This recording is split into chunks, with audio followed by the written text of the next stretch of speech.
Morning student, today we are going to see second top part of chapter 3 planning. In the previous lecture we have learned about the meaning of planning, its importance and its characteristics. Today we are going to learn about the limitations of planning and components of planning. First of all, let's start with the limitation of planning. Limitations of planning. In this, first limitation is uncertain future. Here, future is uncertain. We have to make planning by considering future, and future is uncertain. That's why the planning is also uncertain. Because planning is based on future, future is uncertain, so planning is also uncertain. Second one is expensive process. For planning, we have to call employees, or you can say experts. For planning, we have to call experts, and experts charge more fees, and thereby planning become an expensive process, because experts are expert in their different field, and for making the planning for the business they charges high fees. Due to this high fees, planning become an expensive process. Third one is planning is time consuming. For planning, manager required to make different plans, and for making plans manager require lots of time. So instead of doing things, manager's time is wasted in doing the planning. So we can say planning is time consuming process. Fourth one is planning is irrelevant. Why planning is irrelevant? Because it is based on time and circumstances. As time and circumstances change, planning also change, and due to this planning become irrelevant. Why? Because it based on time and circumstances. Then comes fifth one, tend towards rigidity. Planning is rigid because once the plans are made, it cannot be altered.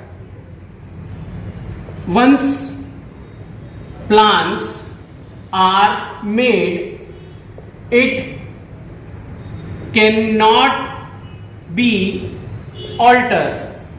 So due to this problem, planning becomes rigid. Rigid means things which cannot be changed.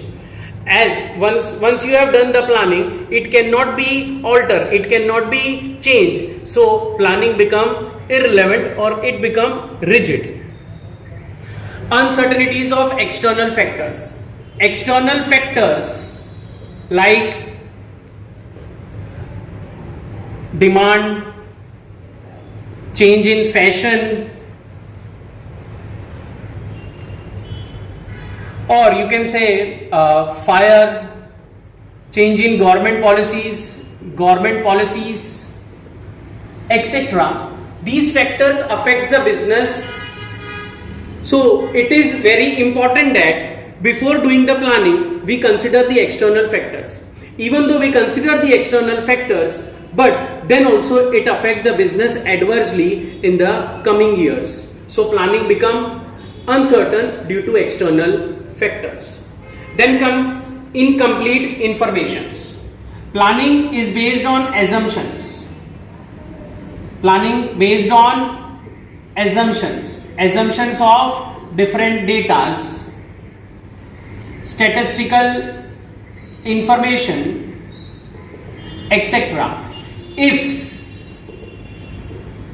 If these information, statistical data or any information is incomplete, then planning become an incomplete process.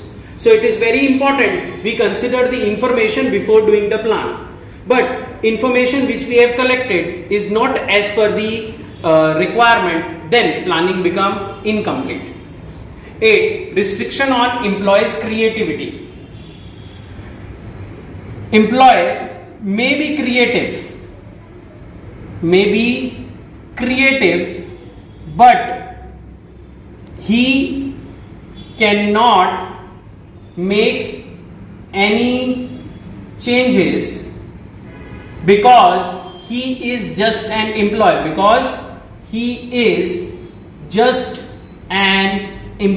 in the business. Employee may be creative, but he cannot make changes because he is just an employee. Manager may not listen to him. They will see that what employee can do.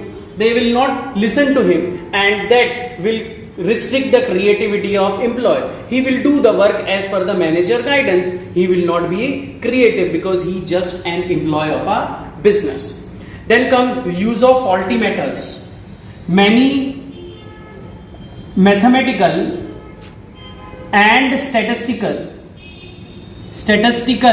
methods are used to achieve objectives,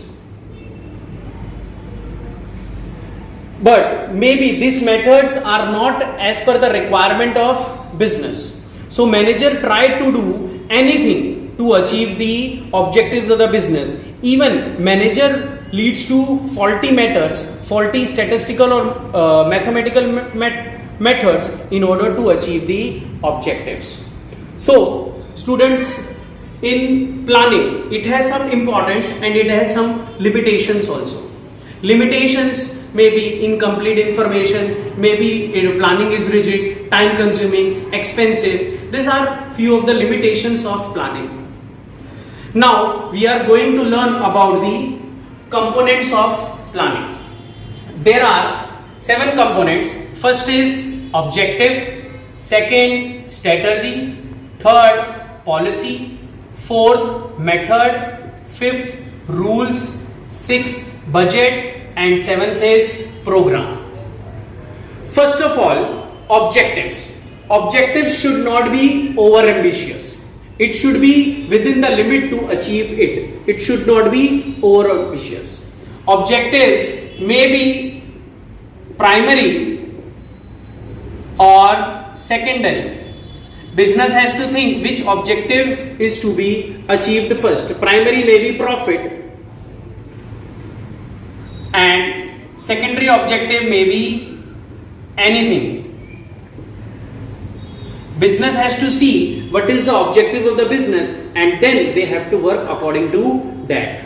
Here it is to be noted that one of the most important thing, objectives should not be over ambitious. Over ambitious objectives will not be able to be achieved easily. It should be within the limit of the business.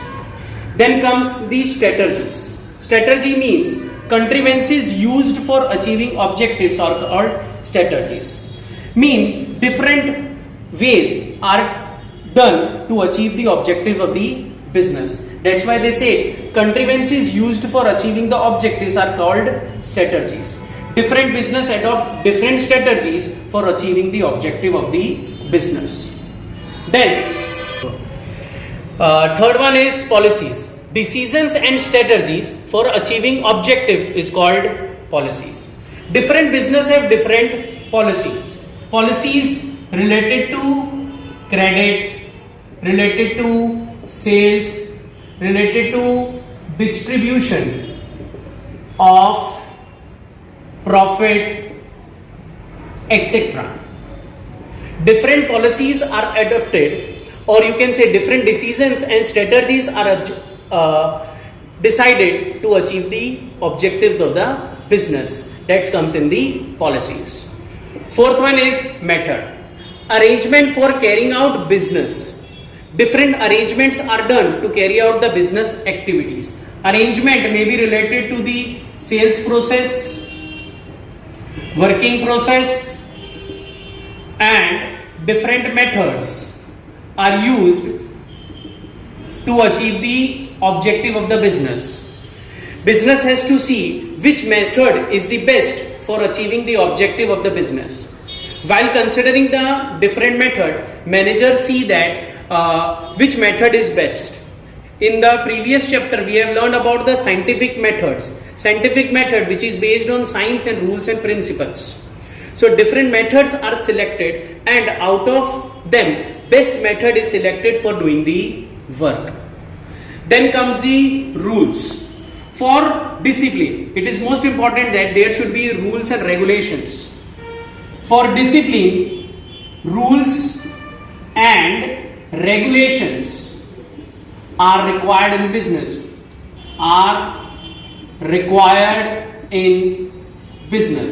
Why rules and regulations are required? It is required for smooth running of the business. Here we can take example. Smoking is prohibited in workplace.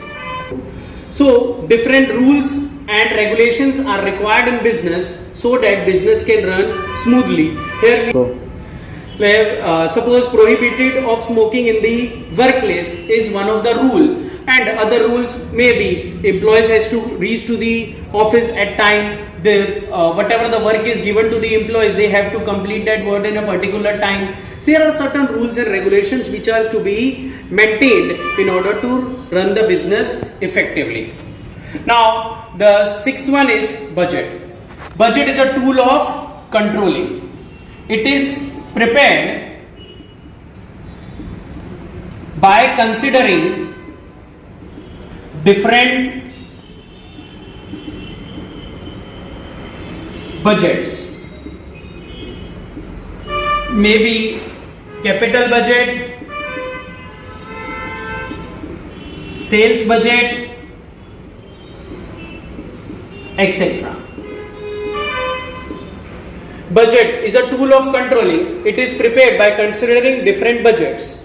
Budget may be you can say capital budget, sales budget. Different budgets are considered while preparing the business activities. Budget. It is a tool for controlling. Different budgets are considered. Maybe example sales budget, or you can say account related budget, or you can say purchase budget, etc. Different budgets are prepared in order to know financial positions and how much finance is required for the business in the upcoming years. So budget is one of the important tool for the control. Then seventh one is program. It is a sequence of activity done by the business. Here manager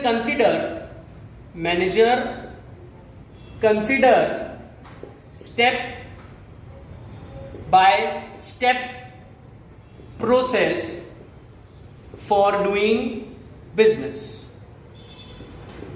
Here a sequence of activities are measured. Different activities are done in a sequence manner, and through that programs of business can be done. It is a sequence of activity, that's why it is considered as a program. So students, here we have learned about the components of planning. I am repeating those components again. Objectives, strategies, policies, method, rules, budget and program. Here we can give them a short form also, like OSP, MRBP. Okay? So here the short form is OSP, MR, that is Mr. BP. We can see the components. Components are also considered as an elements. Remember this, they are also known as elements of business. So today we have learned about the different limitations of planning and about the components of planning. In the next lecture, we are going to learn about the process of planning and different types of planning. Thank you.